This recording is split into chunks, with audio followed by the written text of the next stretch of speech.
A day to remember. It must be morning. The jagged hole in the deck above me is starting to get lighter. I can see murky fish silhouettes now as they swim by. In another hour or two, there will be people coming.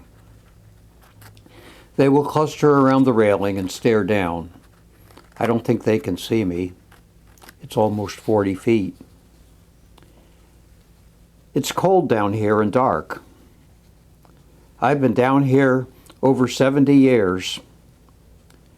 When they built the platform 50 years ago, people started to come, and that helped. I didn't feel so alone. I'm not alone, of course, but the 1,100 other guys down here keep to themselves. None of us can talk anymore. We don't even move. We're here forever.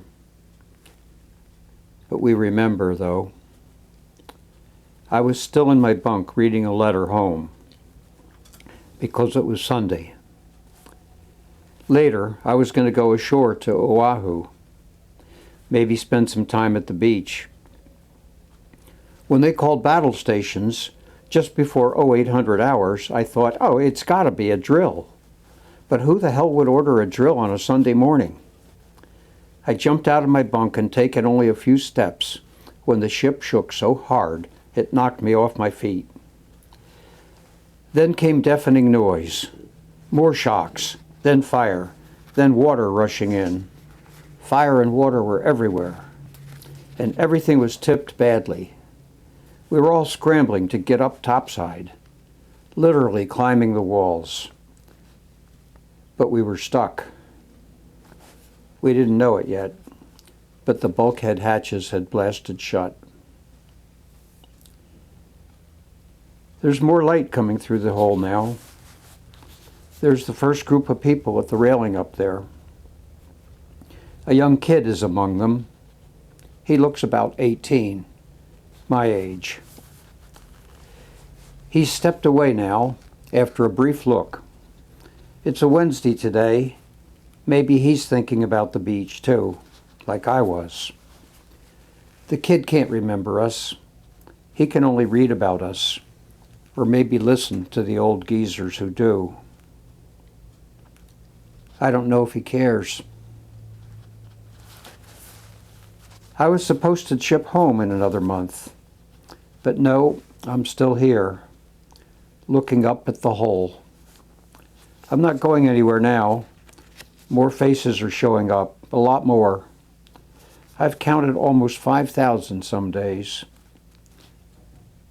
I used to hope I'd see Mom or Dad up there, but they were gone before the platform was built.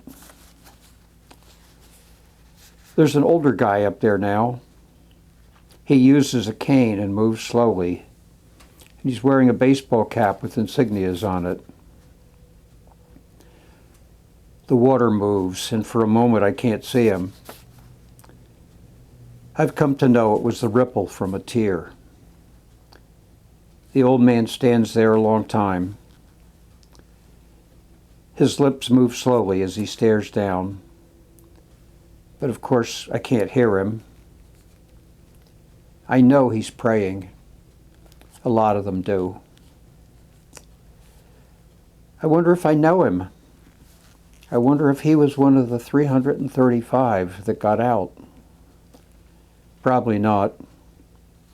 It's still morning, and only 7 buddies are still living.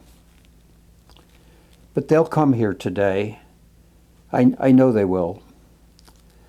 That will be tough because I know each of them. And I will wish that I could tell them thanks for coming and ask them how they're doing, and about their grandkids, and about mine. Vernon Olson will be here today, too. At 91, he was the 8th buddy still living. But his ashes will come here today, in an urn. I remember Vernon. They'll place him where I know he'd want to be. Down here in gun turret number 4, with us. Next to me, a dark iridescent shape slowly rises to the surface. It's oil seeping up from the engines. The USS Arizona is crying too. Sometimes when it's dark and there's nobody up there, I think I can hear again. I hear the explosions and the screams, but every now and then, when it's real quiet, I hear a bugle far away, softly playing taps, and I get peaceful again. Today, I can see the faces more clearly. It must be sunny up there. A woman stands at the rail a long time, then leans over and drops a flower. I've seen a lot of flowers drop. I've seen a lot of tears ripple the water. The people can't see me, but I see them. I've even seen my son and my grandchildren. They've been here. I've seen presidents, Reagan, Clinton, Kennedy, all of them. I've looked up through the murky water and seen buddies I never met, veterans of Korea, Vietnam, Iraq, Afghanistan. So many of them come. I wish I could thank them and tell them that I'm glad. I'm glad they remember. Please, all of you, remember me.